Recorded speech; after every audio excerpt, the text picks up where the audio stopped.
সেনাপ্রধানের সাথে বৈঠক এবং তারপর জনাব হাসনাত আবদুল্লাহর স্ট্যাটাসকে ঘিরে যা যা ঘটল। হাসনাত আবদুল্লাহকে আপনার সেনাবাহিনীর বিতর্কে তাকে রিমাইন্ডে নেওয়া হচ্ছে। বাংলাদেশের প্রধানমন্ত্রী শেখ হাসিনা সীমান্তের কাছাকাছি পৌঁছে গেছে। এদিকে এবার কঠিন তুপের মুখে পড়ে হাসনাত আবদুল্লাহ, সেনাপ্রধানকে নিয়ে আবারও কথা বলে মহা বিপদে পড়ে। অন্যদিকে আগামীকাল 26শে মার্চ শেখ হাসিনাকে দেশে আনা হচ্ছে। সেনাপ্রধানের নতুন পরিকল্পনা ফাঁস হয়েছে। বাংলাদেশের সমন্বয়কদের ওপর বিরক্ত ইউনূস, সেটা তার সম্প্রতি বক্তব্য শুনে স্পষ্ট হচ্ছে।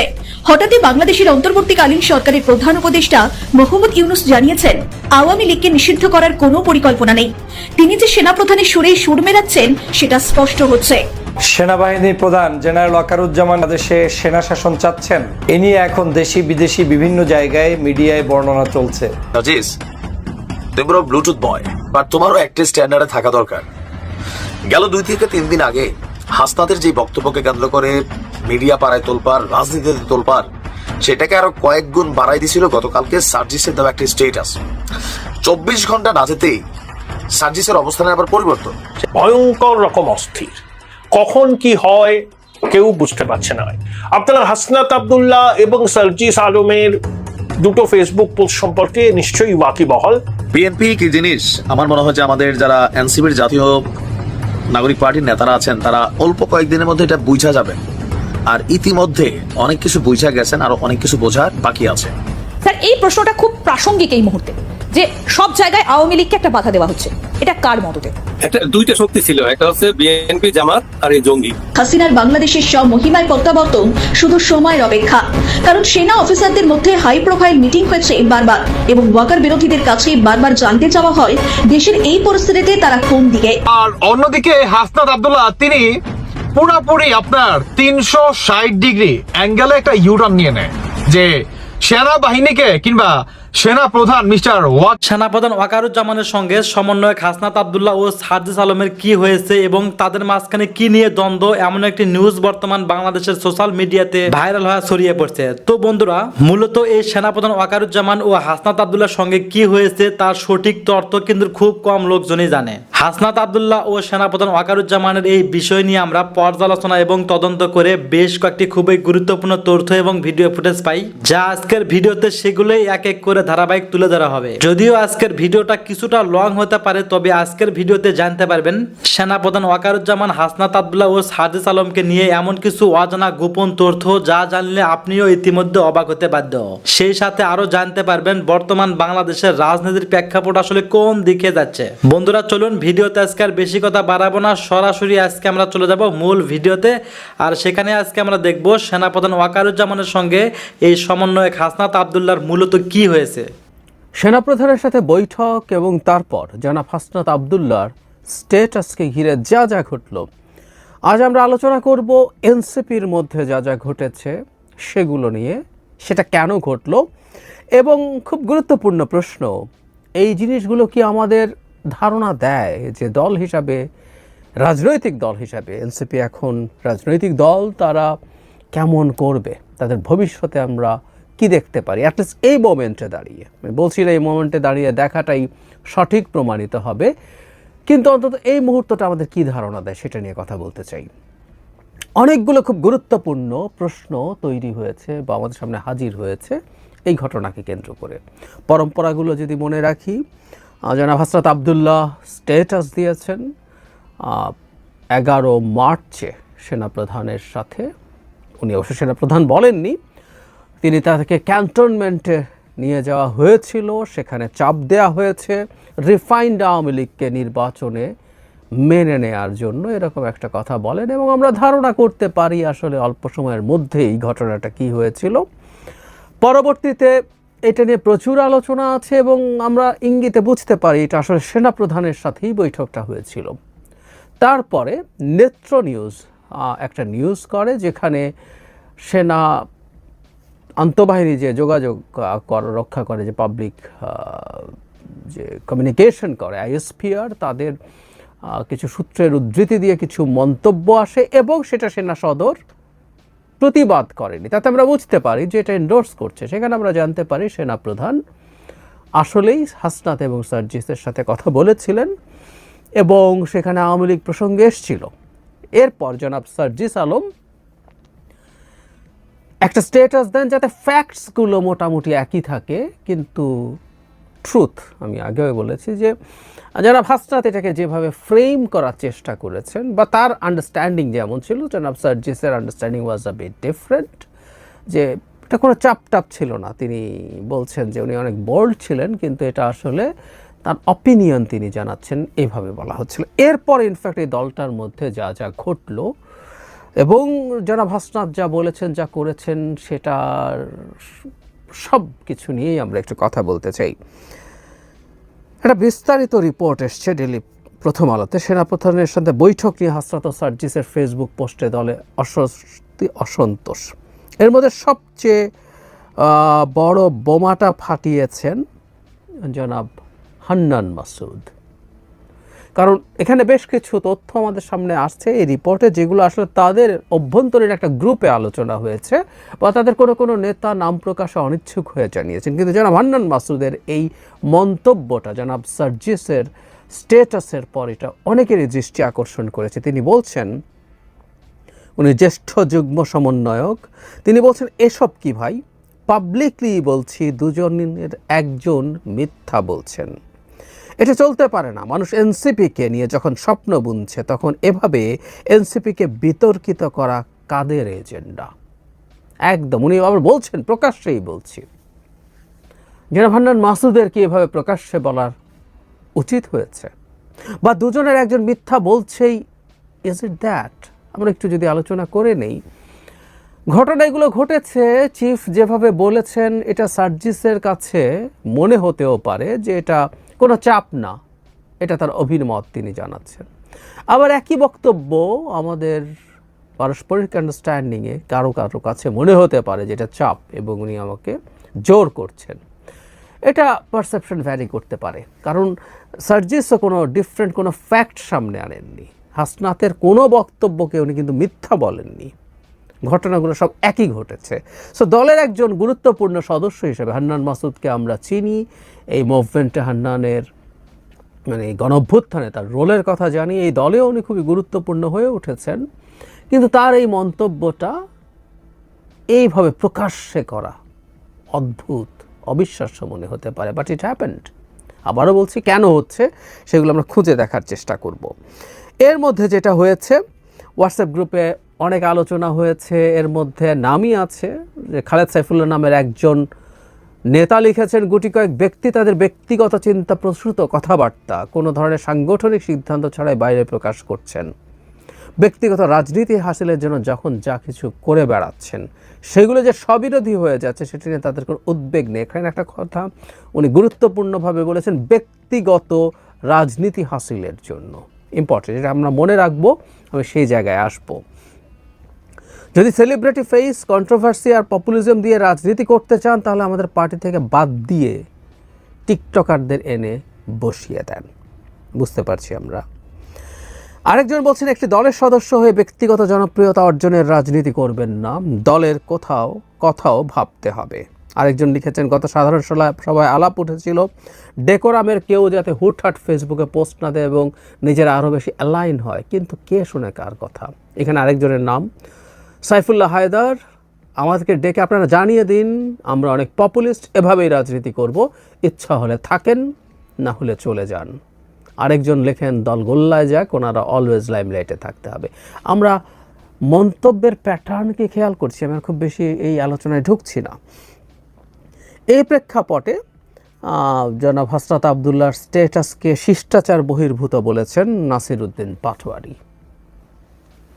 এটা আসলে বলা হয়তো জরুরিও ছিল, কারণ সেনাপ্রধানের বিরুদ্ধে যেই ভাষায় স্ট্যাটাস দেওয়া হয়েছে সেটা নিশ্চিতভাবেই তাদের দল এবং দলের প্রতি একটা নেগেটিভ পারসেপশন বিভিন্ন দিকে তৈরি হয়েছে, বিশেষ করে সেনাবাহিনীর মধ্যেও অসন্তোষ তৈরির চেষ্টা থাকতে পারে। জনাব পাটোয়ারি এটাকে একটু কঠোর ভাষাতেই বলেছেন, মানে দলের মধ্যকার, মানে জনাব পাটোয়ারির মতো মানুষও আমি জানি না জানতেন কি না যে ধরনের একটা মিটিং হয়েছে, যিনি দলের খুবই গুরুত্বপূর্ণ একজন সদস্য। আমি পরপর দুদিন নাগরিক পার্টির এনসিপির দুজন গুরুত্বপূর্ণ নেতার সাথে টকশোতে ছিলাম, দুটো ভিন্ন চ্যানেলে, এবং প্রকাশ্যেই একটা টকশোতে প্রকাশ্যেই এনসিপির নেতা বলেছেন যে এটা কোনোভাবেই তাদের দলের সিদ্ধান্ত নয়। আমি অবশ্য এখনও এনসিপির অফিসিয়াল কোনো স্টেটমেন্ট অ্যাবাউট হাসনাত আবদুল্লাহর স্টেটাস আমার সামনে অন্তত আসেনি। এটা দেরি হচ্ছে তাদের, এটা আসলে যদি না এসে থাকে এটা আরও আগেই ক্ল্যারিফাই করা দরকার ছিল, কারণ দল এটাকে কীভাবে দেখছে। তো তিনি অন রেকর্ড বলেছেন যে এটা আসলে দলের কেউ, দল এটাকে এন্ডোর্স করছে না এবং দলের পক্ষ থেকেও তারা সেখানে যাননি। তাহলে আমরা খেয়াল করি মোটা দাগে তাহলে ব্যাপারটা এই দাঁড়ালো, হাসনাত সার্জিস আলাদাভাবে যোগাযোগ করে, তাদেরকে ধরে টরে নিয়ে গেছে বা ডেকে নিয়ে গেছে এরকম না, তারা যোগাযোগ করে সেনাপ্রধানের সাথে দেখা করেছেন, তারা এই আলাপগুলো করে এসছেন, অথবা তাদেরকে যদি সমন করে নিয়েও যাওয়া হয় বা আমন্ত্রণ করে নিয়েও যাওয়া হয়, এই প্রত্যেকটা পদক্ষেপ অন্তত তাদের একটা কোর কমিটি আছে, সেই কমিটির জানার কথা ছিল যে আমাদেরকে ডাকা হয়েছে, আমরা যাচ্ছি, কী বিষয়ে আলোচনা হতে পারে, কি বলবো, আমরা কি করব, তাদের একটা যাওয়ার আগেই একটা বৈঠক হওয়ার কথা ছিল, হওয়া উচিত ছিল খুব স্বাভাবিকভাবেই। সেটা তারা করেননি, তারা গেলেন, তারা এসে এমনকি ফেসবুক স্ট্যাটাসে দেওয়ার আগ পর্যন্ত সম্ভবত খুব গুরুত্বপূর্ণ অনেকেই জানতেন না তারা এই কাজটা করেছেন। মানে তো অবিশ্বাস্য ব্যাপার, দুজনের একজনও অন্তত কোর কমিটি, আমরা এখনও জানি না তাদের ডিসিশন মেকিং কীভাবে হয়, আমি ধরে নিচ্ছি তাদের একটা কোর কমিটি আছে যেটার কথা তারা বলেন সেটাই নেয়। ফিরে এসেও অন্তত তাদেরকে তো ব্রিফ করার কথা ছিল, তারপর সেটা নিয়ে কী করবেন না করবেন। নট অনলি দ্যাট, এত বড় একটা ব্যাপার ফেসবুকে দেওয়ার জন্য জনাব হাসনাত আবদুল্লাহর কিন্তু দলের সাথে আলোচনা করা দরকার ছিল। উনি কি করেছিলেন? আচ্ছা, যদি করে থাকেন এবং দল যদি বলে স্ট্যাটাস দাও, কোর কমিটি বা টপ যে লিডারশিপ আছে তারা, তো ভয়ঙ্কর কথা। তাহলে এই দল কি মনে করে, একটা রাষ্ট্র, একটা স্টেট কিভাবে ফাংশন করে, রাজনীতি কিভাবে করতে হয়, কী বোঝে তাহলে? আর যদি দল না জেনে থাকে, সেই দলের দুজন মুখ্য সংগঠকের একজন এবং জরুরি কথা সবচেয়ে পরিচিত ফেসদের একজন এইরকম একটা ভয়ঙ্কর অভিযোগ নিজে নিজে দিয়ে দিলেন, নিজে নিজে এরকম করে ফেলা যায় এবং তার বিরুদ্ধে কোনো ব্যবস্থা, কোনো পদক্ষেপ নিচ্ছেন তারা। আবার জনাব সার্জিস আলম, আমি সার্জিসের এবারকার স্ট্যাটাসটাকে আমার কাছে টু সাম এক্সটেন্ট, এই ঘটনাটা ঘটে যাওয়ার পর এটা দলের প্রতি কিছুটা সহানুভূতি তৈরি বা অ্যাটলিস্ট ডিএসকালেট করা মিলিটারির সাথে টেনশনকে, সেই হিসাবে কাজ করবে। সুতরাং তিনি আলাপ করে দিয়েছেন কিনা জানি না, তিনি আলাপ না করেও যদি দিয়ে থাকেন, স্টিল এটা কিছুটা ডিএসকালেশন হয়েছে। যেমন নাসিরউদ্দিন পাটোয়ারি যেভাবে এটাকে শিষ্টাচার বহির্ভূত বলেছেন, এটার মাধ্যমে এটাকে ডিজোন করার যে টেন্ডেন্সি সেটা, এবং জনাব হান্নান মাসুদের মতো একজন মানুষ প্রকাশ্যে দুজনের একজন মিথ্যা বলছেন, দুজনের একজন মিথ্যা না বলতেও পারেন, কারণ আসলে ওই যে বলেছে, আমি একটু আগেই ব্যাখ্যা করেছি, কিন্তু উনি প্রকাশ্যে এসে আবার এই কথাটা বললেন। তাহলে কি জনাব হান্নান মাসুদের এই দুইজনের প্রতি কোনো ক্ষোভ আছে যে উনি প্রকাশ্যে এই দুইজনকে মানুষের সামনে হিউমিলেট করতে চাইছেন? এই প্রশ্নগুলো যৌক্তিকভাবে আসবে, খুব স্বাভাবিকভাবেই আসবে। আর সোফার যা হয়েছে, আমি ধারণা করছি সার্কামস্টেন্সিয়াল এভিডেন্স দিয়ে যে এটা আসলে দলের সর্বোচ্চ পর্যায়ে বা জানতো না, তাদের যাওয়া, তাদের বৈঠক করে আসা, তাহলে তারা যে এটা করলেন তাতে গ্রুপে যে আলাপগুলো হচ্ছে প্রায় প্রত্যেকে একই কথা লিখছেন যে ব্যক্তিগত জনপ্রিয়তার জন্য তারা এই কাজগুলো করছেন, ব্যক্তিগত রাজনীতি, এই শব্দটাও কেউ কেউ লিখেছেন। তার মানেটা হচ্ছে এই পারসেপশন কি আছে যে জনাব হাসনাত এবং জনাব সার্জিস তাদের ব্যক্তিগত রাজনীতি করছেন? যদিও কেউ কেউ বলছেন যে তাদের মধ্যে একসাথে মিটিংয়ে কথা হয়েছিল যে এই জিনিসগুলো আলোচনা ছাড়া এই ধরনের স্ট্যান্ড নেওয়া যাবে না বা পলিটিক্যালি খুব সিগনিফিক্যান্ট কিছু স্ট্যান্ড নেওয়া যাবে না, কিন্তু তারা করেছেন। তাহলে কি তারা ব্যক্তিগত রাজনীতি করছেন? প্রশ্ন আসবে। আমি একটা জিনিস মনে করি এই দুজনের ক্ষেত্রে, এই দুজন খুবই সামনের ফেস ছিলেন, সামনের মুখ ছিলেন প্রথম দিকে কোটা আন্দোলনের। আমরা হাসনাত সার্জিসকেই বেশি দেখছিলাম। হোয়াট হ্যাপেন লেটার, তাদের সাথে সরকারের এক ধরনের আলোচনা শুরু হয়, আলোচনা করেন, এটা চাপের প্রেক্ষাপটেই হয়েছে। আমি বলছি না তারা খুবই খুশি মনে তাদের নিজের সিদ্ধান্তে গেছেন, এটা আমরা বুঝতে পারি। তাদেরকে চাপ দিয়েই নেওয়া হয়েছে, চাপ অনেকেই দেওয়া হয়েছে, কিন্তু চাপ সহ্য করার সক্ষমতা সবার একই থাকে না। হাসনাত সার্জিস একটা পর্যায়ে সরকারের তৎকালীন সরকারের গুরুত্বপূর্ণ মন্ত্রীদের সাথে বৈঠকে এসে এই মুভমেন্টকে উইথড্র করছেন এই ধরনের ঘোষণা আমাদের সামনে দিয়েছিলেন, নিশ্চিতভাবেই চাপের ফলেই। কিন্তু যেটা হয় পরবর্তীতে এই নেতৃত্বটা, সামনের ফেসটা পাল্টে যেতে থাকে এবং জনাব নাহিদ আমাদের সামনে প্রধান ফেস হয়ে ওঠেন। তারপরে 6 জনকে যখন ডিবি ধরে নিয়ে যায় তখন আরও অনেকগুলো ফেস আমাদের সামনে এসে হাজির হয় যারা এই মুভমেন্টটাকে টেনে নিয়ে যান। ফলে ওই সময় জনাব হাসনাত এবং জনাব সার্জিসের ওই জায়গা থেকে সরে আসা, তার ফলে কি সামহাউ তাদের এখন নিজস্ব যে ইমেজ আছে সেটাকে আরও বেশি বিল্ড করা, নতুন করে আরেকটু স্ট্রঙ্গার করা, সেই চেষ্টা তাদের দিক থেকে হয় বলেই কি তারা ব্যক্তিগতভাবে এই ধরনের সিদ্ধান্ত নেন? আমরা জনাব হাসনাত এবং জনাব সার্জিসকে অনেক সময় দেখেছি অনেক জায়গায়, আমি ওইগুলোর ব্যক্তিগতভাবে ভিডিও করেছি, অনেক বক্তব্য দিচ্ছেন, অনেক জায়গায় চলে যাচ্ছেন যেখানে আসলে মানে একটা সময় ছিল যে কোনো জায়গায় যাওয়া, ঝামেলা মেটানোর চেষ্টা করা, এগুলো হয়তো দরকার ছিল। কিন্তু শেখ হাসিনার পতন এবং পালিয়ে যাওয়ার কয়েক মাস পরও তাদের এই ধরনের চর্চাগুলো ছিল। ফলে তাদের এই মনোযোগ ধরে রাখতে হবে, মনোযোগ আকর্ষণ করতে চান, এই ধরনের একটা মন্তব্য যে তাদের গ্রুপে এসছে, এটা হতেও পারে ওই কারণে, তাদের ওই যে ব্যাকগ্রাউন্ডটা আছে সেটার কারণে। Could be, I really don't know, হতে পারে। এখন আসলে মূল ব্যাপারটা কি, একটা রাজনৈতিক দল যখন রাজনৈতিক দল হয়ে উঠতে চায়, তাদের, আমি বহুবার বলেছি, তারা ছোট, তারা তরুণ, তাদের বয়স late 20s, mid 20s, early 30s, সুতরাং তাদেরকে ক্ষমা সুন্দর দৃষ্টিতে দেখতে হবে। কেউ কখনো ক্ষমা সুন্দর দৃষ্টিতে দেখবে না। একটা দলের খুব গুরুত্বপূর্ণ একজন সদস্য সেনাপ্রধানের সাথে বৈঠক করে তিনি একটা প্রাইভেট আলোচনাকে এভাবে প্রকাশ্য করে দিয়েছেন। এই যে ব্যাপারটা, এটার সৌজন্য, এটার নৈতিকতা এবং জরুরি কথা যেটা সিকিউরিটির প্রশ্ন, আমরা একটা দেশ কেমন দেখছি, কিভাবে দেখছি, আমরা কোন সিচুয়েশনে আছি, এবং এই সেনাপ্রধানের বিরুদ্ধে খুব গুরুত্বপূর্ণ ইনফ্লুয়েন্সাররা, সোশ্যাল মিডিয়া ইনফ্লুয়েন্সাররা প্লট তৈরি করার চেষ্টা করছেন যে তাকে দায়িত্বচ্যুত করতে হবে, তাকে অপসারণ করতে হবে। সেই জায়গায় দাঁড়িয়ে এই ধরনের মন্তব্য, এই ধরনের ইঙ্গিত করা মানে কি, এগুলো তো তাদেরকে বুঝতে হবে।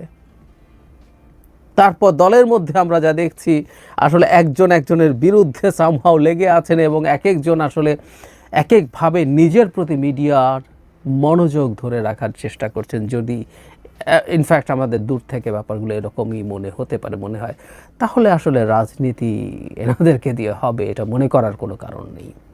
এমনিতেই এই দলটাকে নিয়ে প্রচুর সমালোচনা শুরু হয়েছে। তাদের এক্সট্রাভ্যাগান্ট বিভিন্ন ক্ষেত্রে নানান রকম প্রোগ্রাম, তাদের যাওয়া, এই যে আমি যখন ভিডিওটা রেকর্ড করছি তার আগে একটা নিউজ হচ্ছে জনাব সার্জিস উড়োজাহাজ থেকে নেমেছেন, একটু খুব বেশি এক্সপেন্সিভ কিছু না, এবং সময় বাঁচিয়ে উড়োজাহাজে যাওয়া, যে দ্যাটস ফাইন, উনি তার প্রাইভেট জেটে যান নাই, কিন্তু প্রায় 150 গাড়ির বহর নিয়ে, শতাধিক তো বটেই, অনেক জায়গায় দেখা যায় প্রায় 150 গাড়ির বহর নিয়ে তিনি গেছেন।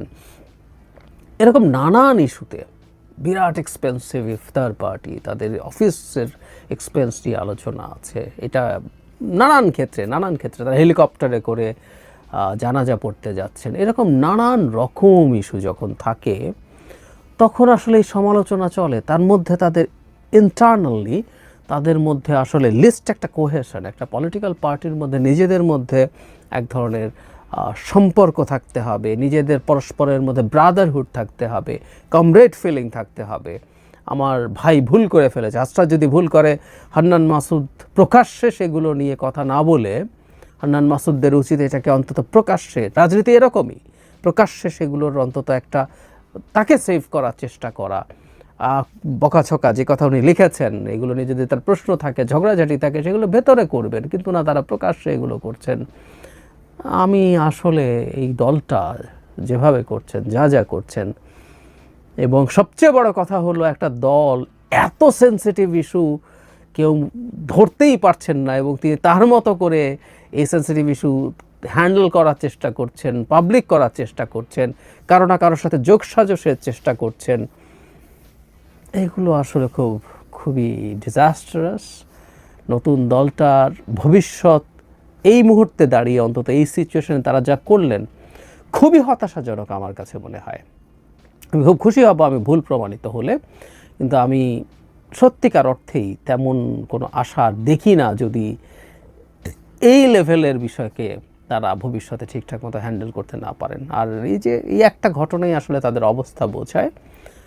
সেই বিবেচনায় আমি খুব আশাবাদী নই। আর বিশেষ করে একটা ঘটনা আছে, আমি আমার একটা লেখায় লিখেছিলাম, বলেছিলাম হয়তো, এনারা তরুণদের একটা শক্তির জায়গা আছে, ভীষণভাবে আছে, কিন্তু এখানকার নেতৃত্ব প্রায় সবাই সমবয়সী, প্রায় কাছাকাছি বয়সী। প্রধান যিনি নেতৃত্ব, আমি প্রায় বহুবার বলেছি, অত্যন্ত গুরুত্বপূর্ণ একজন মানুষ, the poster boy of July and August uprising. কিন্তু তারপরও জনাব নাহিদ তাদেরই বন্ধু, তাদের সাথেই ছিলেন, একই রকম বয়সী। আমি বিশ্বাস করি তার যথেষ্ট জ্ঞান, প্রজ্ঞা, ধৈর্য আছে, কিন্তু তারই তো বন্ধু, কিছুদিন আগেই তো একেবারেই বন্ধু ছিলেন। ফলে ঠিক জানি না বাংলাদেশের মতো দেশে একেবারে এই রকম কিছু সমবয়সী মানুষ, যেখানে একটা ক্যারেক্টার যে টু সাম এক্সটেন্ট, আমি বলছি না কাল্ট হতে হবে, টু সাম এক্সটেন্ট কাল্ট না হলেও যাকে সবাই খুব গভীরভাবে অ্যাকসেপ্ট করে, তার সাথে ডেমোক্রেটিক ডিবেট হবে, কিন্তু যার সর্বোচ্চ একটা জায়গা, তার সব কিছুর প্রতি একটা আস্থা আছে, যার প্রতি এক ধরনের অবিডিয়েন্স আছে, এরকম কিছু ছাড়া একটা দল দাঁড়াবে কি না আসলে এই আমরা এনসিপিকে দেখেই ভবিষ্যতে বুঝতে পারবো। অন্তত বলছিলাম আওয়ামী লীগ কি কলকাতাতে সংগঠিত হচ্ছে কিনা। কদিন আগে আমরা একটা গুজব শুনলাম যে শেখ হাসিনাকে কলকাতায় নিয়ে আসা হয়েছে। ভারতীয় বিভিন্ন মিডিয়াও যেমন বলছিল, বাংলাদেশেও সামাজিক যোগাযোগ মাধ্যমে ব্যাপক লেখালেখি হচ্ছিল, সেরকম আলোচনা কানাঘোষা চলছে। সেই ব্যাপারে আমরা একটা ভিডিও করেছিলাম যে এরকম আলোচনা কেন চলছে। সেই ঘটনার পরে এবার জুলকারনাইন শাহের যেটা লিখলেন সেটা কিছু বার্তা বোধহয় দেয়। কি বার্তা দেয়? আওয়ামী লীগ কি সংগঠিত হচ্ছে কলকাতাতে? কলকাতা থেকে তাদের পরবর্তী কার্যক্রম গুছিয়ে নিতে চাইছে তারা।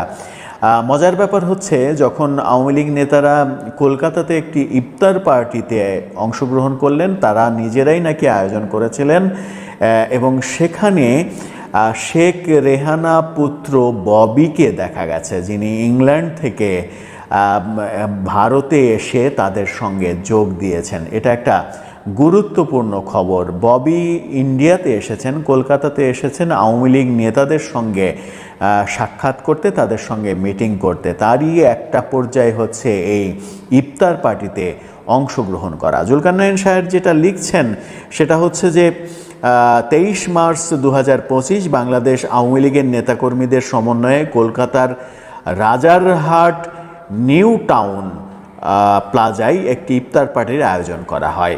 পলাতক আসামি সংসদ সদস্য ফেনী 1-এর আলাউদ্দিন আহমেদ চৌধুরী নাসিম এই ইফতার পার্টির আয়োজন করেছেন।